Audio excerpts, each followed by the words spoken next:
Hey guys, Tommy House here at the First Warning Weather Center. Time is 11:32 and we are tracking and still providing updates for this winter storm. And we're right in the bullseye of where some of that heaviest ice and sleet is falling. So here's the winter radar, and in the past 3 hours you can see the pickup of this wintry mix ice, and a lot of this is sleet that is falling. So let's pause this right now to currently where we're standing and zoom on into the Austin area. You know, around 10:30 or so, so let me see if I can go back to right around then. We had this pretty heavy band. See some of that dark purple through downtown? There were 3 lightning strikes that happened. We had some thunder sleet. And I think sleet right now is widespread, the biggest type of precipitation with some of this colder air.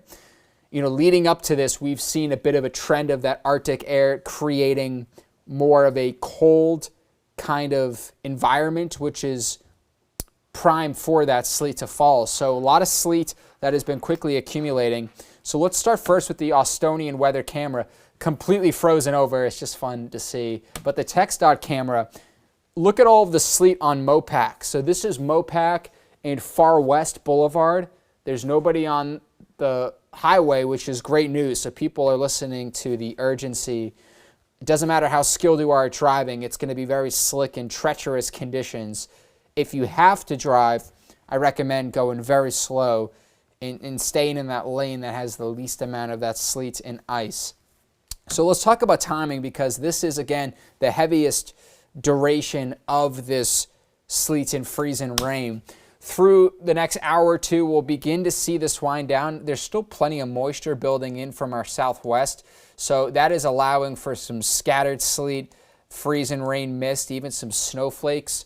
Through around 5, 6, 7 o'clock, we'll see this really completely fizzle on out, and then some more clouds to sun. So winter storm warning is in effect, and this is for up to 1/4 of an inch of some freezing rain. Mason, San Saba, and then for Milam, Lee, Fayette, Bastrop, and Caldwell. And you may be asking yourself, well, why do we have this area from Williamson down to Gillespie, 120 miles of no winter storm warnings? Well, that's because we have an ice storm warning. So the ice storm warning, you can think of it as an upgrade from the winter storm warning, although we've seen a lot more sleet.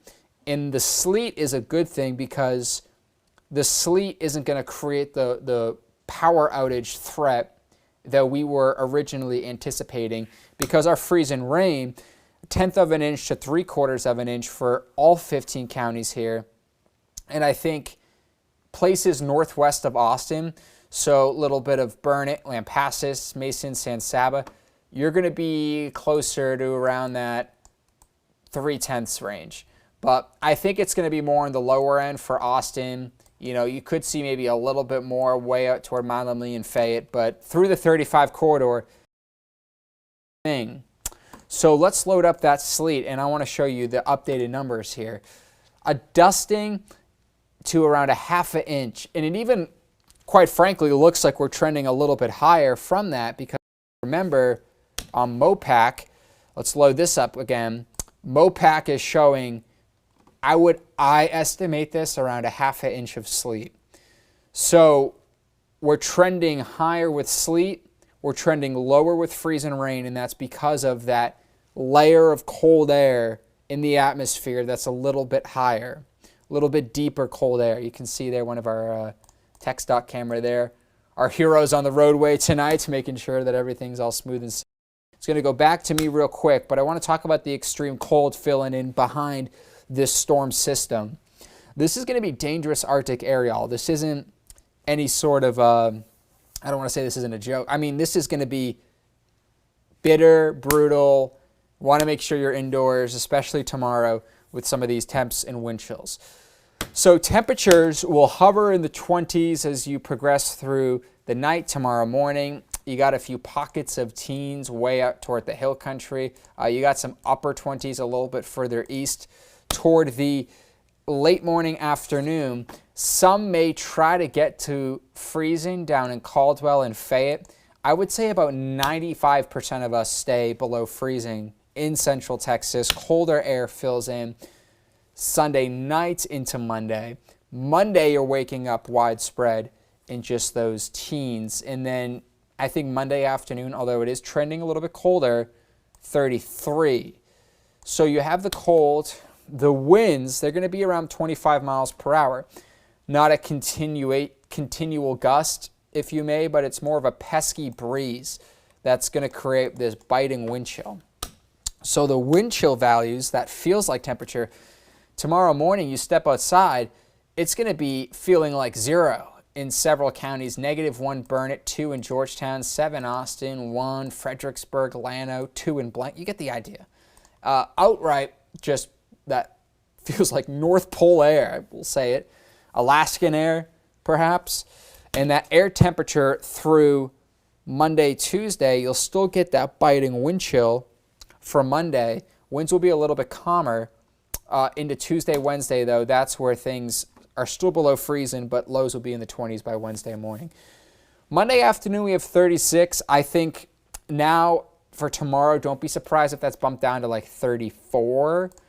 46 by the later half of the middle half of the week, in some 50s by next Wednesday, this upcoming Wednesday, Thursday.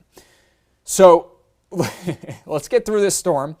But I want to also talk about real quick the 7-day rain chance, because there is a possibility of some sort of rain turning to a wintry mix. And I wouldn't put really many eggs in this basket. You know, we have to get through tonight into tomorrow morning, then things cut off, and then we'll be dry Monday, Tuesday, Wednesday, Thursday. Again, it's going to be cold, so it's going to be pretty chilly. Another front arriving sometime Thursday into Friday, and then Friday, that's where that colder air is going to be in place. And next weekend's looking a little bit chilly too. I don't want to say icy, but cold. So your 7-day forecast here, as we walk you through the next 7 days, it's going to be, and again, look at those overnight temps below freezing. We're going to add a few freezes. We average, if you remember, 12 freezes per season. We've had 2. So we may get through like 7, 8, maybe 9 in the next week with the freeze count. That includes next Saturday. And then we need to also watch for next Friday for that wintry mix and rain. It's going to go back on my face real quick here, but I want to, again, show you that radar. As we're walking you through the overnight hours, in the past, hour and a half, we've kind of been in this gap where it's been a little bit lighter, good amount of the 35 corridor. But you'll see that we're beginning to close in with some more steady sleet. So it's going to pick back up. Y'all have been amazing with the social media updates. Report at KXAN.com, KXAN Plus, as we have our loop here talking about this. I'll keep walking you through updates in the next half hour. I'm going to be on KXAN at midnight, and then we have our morning crew coming in right after I bounce, and then we'll be back tomorrow. I'll be back for the afternoon hours. Our chief meteorologist, Nick Bannon, left for the night, and we're just going to be trying to stay warm here in the Weather Center. So, hey, appreciate y'all for watching, for tuning in. Make sure that you, if you're watching this on YouTube, subscribe to KXAN. If you have KXAN Plus, thank you for watching on our new streaming platform. Y'all have a great rest of your night.